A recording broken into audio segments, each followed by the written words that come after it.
नमस्कार। क्या आपका पाचन तंत्र भी कमजोर है? आंतें पूरे तरीके से काम नहीं कर पा रही हैं, आंतों की चाल धीमी होती जा रही है, जिसको बोला जाता है गट मोटिलिटी स्लो हो गई है।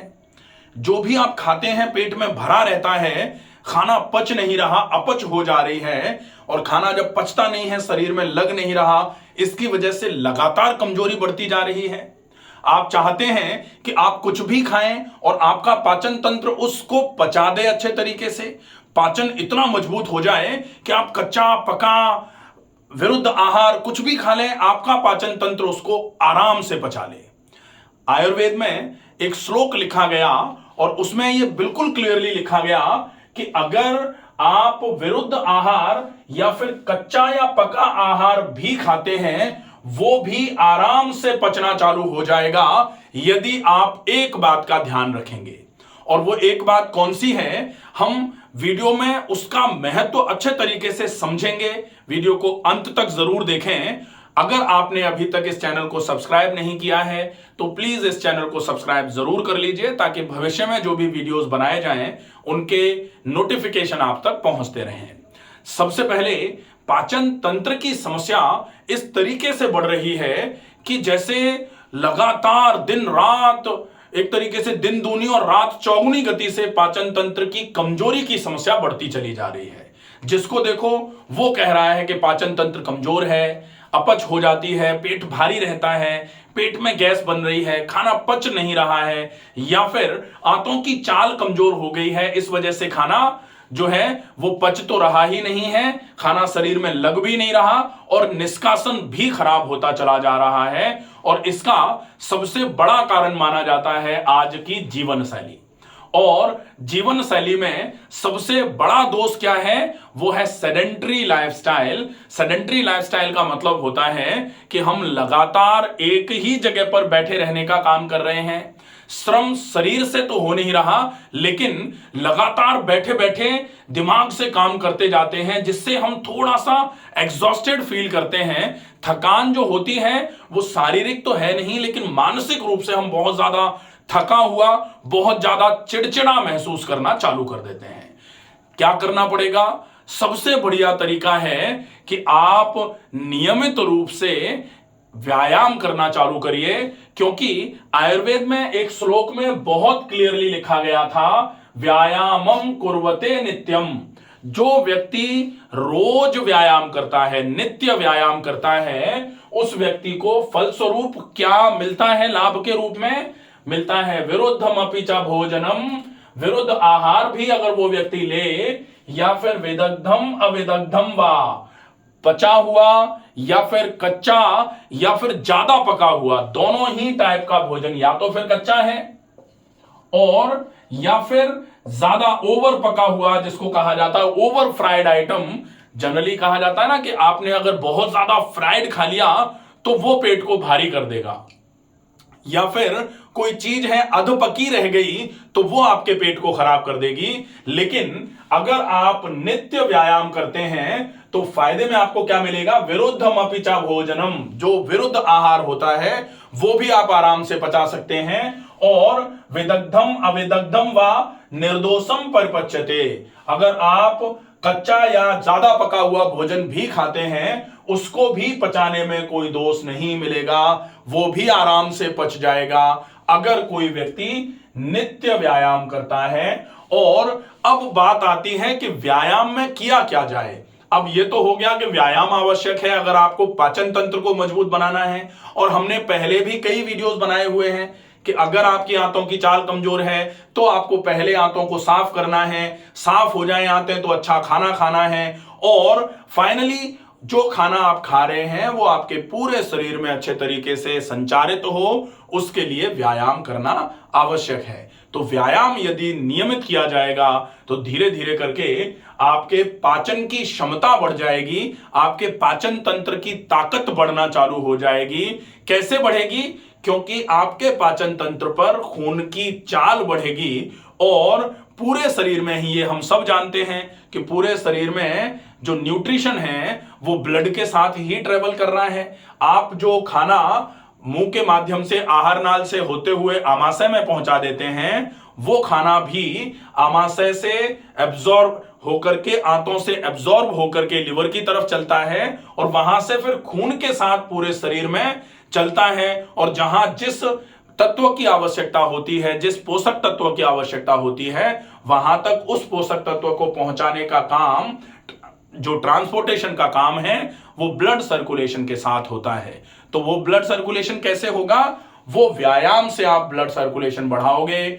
जहां भी कमजोरी आ रही हो, जहां भी कार्य क्षमता में कमी आ रही हो, अगर वहां पर आप अच्छी मात्रा में खून की चाल बढ़ा देंगे, धीरे धीरे करके आपकी ये जो समस्याएं हैं, ये समस्याएं धीरे धीरे करके ठीक होना चालू हो जाती हैं। व्यायाम में सबसे बढ़िया व्यायाम तो बोला जाता है, वैसे कहा जाता है, walking is the best exercise.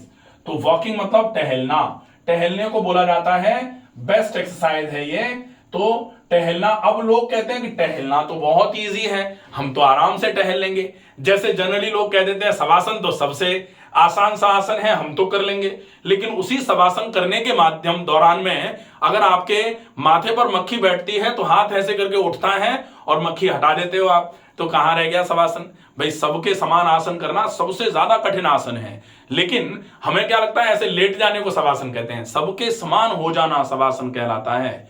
अगर सब जैसे सब कहीं लेटा हुआ है, सबको कहीं लिटा रखा है, और ऐसे समय में सबके सिर पर अगर इस तरीके से मक्खी बैठे और सब ऐसे करके हाथ उठा करके मक्खी को हटा दे, तो वहां केवल सब रह जाएगा, बाकी सारे के सारे लोग वहां से भाग जाएंगे। देखा है ऐसा होता है कभी कि सब लेटा हुआ है, सबका हाथ पैर चल रहे, नहीं चलते ना, क्योंकि सब है वो।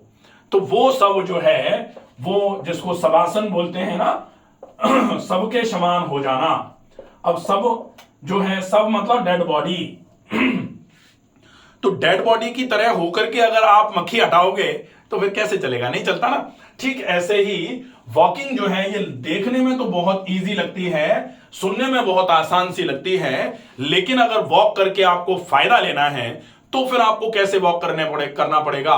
तो how to walk by doctor Ramakant Sharma, पूरा एक वीडियो बना रखा है हमने, जिसमें आपको वॉक करके फायदा कैसे लेना है, ये पूरी चीजें बताई गई हैं। आप अकेले टहलें, और अगर अकेले नहीं टहल रहे हैं तो ग्रुप में टहलें, कोई दिक्कत नहीं है, लेकिन मुंह बिल्कुल बंद करके टहलें। और मुंह बंद करने के लिए आजकल हमने एक टेक्निक निकाल रखी है कि मुंह ऐसे तो बंद हो नहीं सकता, तो मुंह में पानी भर के टहलना, ये कंपल्सन कर लीजिए कि जितनी देर आप टहल रहे हैं उतनी देर आपके मुंह में पानी रहना चाहिए।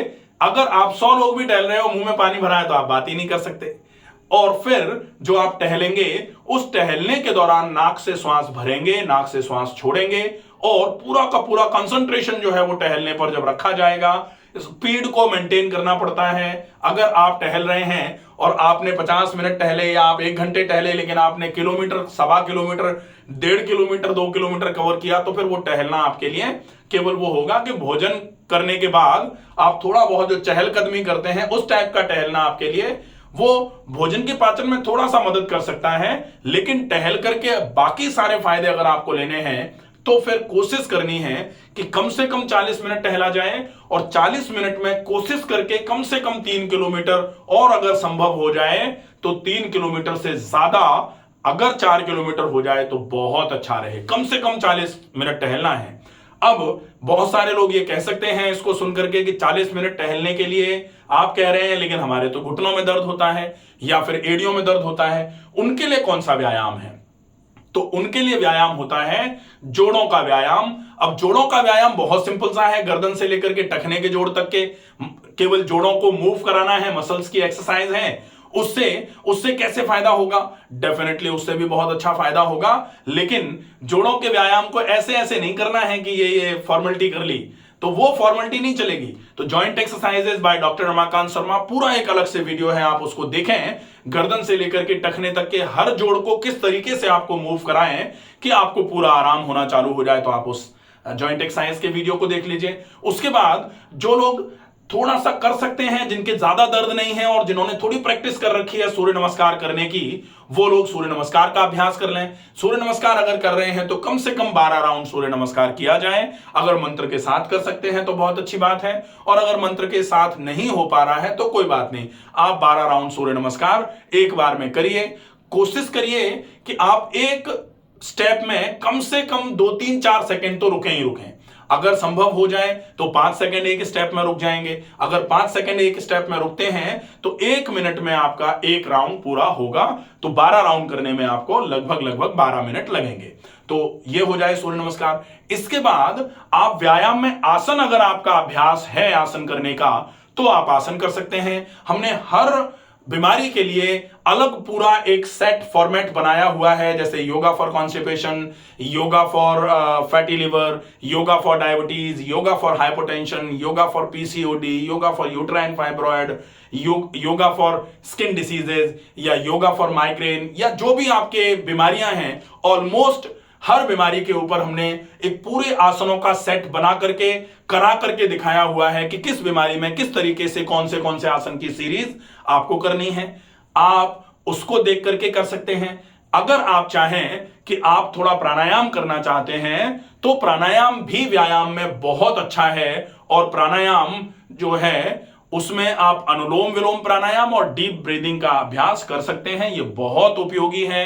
साथ में अगर संभव हो जाए तो थोड़ी देर के लिए भ्रामरी प्राणायाम भी कर लिया जाए। इतना अगर आप करते हैं तो व्यायाम आप इनमें से जो भी कर लें, साथ में प्राणायाम हो जाए, अगर ये हो जाएगा, डेफिनेटली ये व्यायाम आपके पाचन तंत्र को बहुत मजबूत बनाने में बहुत उपयोगी है। आप इसको अच्छे तरीके से फॉलो अगर कर सकते हैं तो डेफिनेटली आपका कमजोर पाचन तंत्र बहुत जल्दी बहुत बलशाली हो जाएगा, बहुत मजबूत हो जाएगा। आप जो भी खाएंगे पचना चालू हो जाएगा। और निश्चित ही फिर जब पाचन तंत्र मजबूत हो जाए तो आप खाना जो भी खा रहे हैं खाइए, लेकिन साथ में व्यायाम छोड़ना नहीं है। ऐसा नहीं होना चाहिए कि पाचन तंत्र मजबूत कर लिया, अब हम खाना तो भारी खाना चालू कर दिया हमने लेकिन व्यायाम छोड़ दिया, वो फिर गड़बड़ हो जाएगा। महीने 2 महीने तो ठीक रहेगा, लेकिन उसके बाद व्यायाम के छोड़ने की वजह से आपका पाचन तंत्र फिर कमजोर होगा और फिर आपको हल्के खाने पर आना पड़ेगा और उसके बाद फिर व्यायाम करने से ही दोबारा मजबूत होगा वो। इसका विशेष ध्यान रखा जाए। आशा है ये वीडियो आपको पसंद आएगा। ज्यादा से ज्यादा लोगों तक इस वीडियो को पहुंचाएं। स्वस्थ रहिए, सुरक्षित रहिए। धन्यवाद।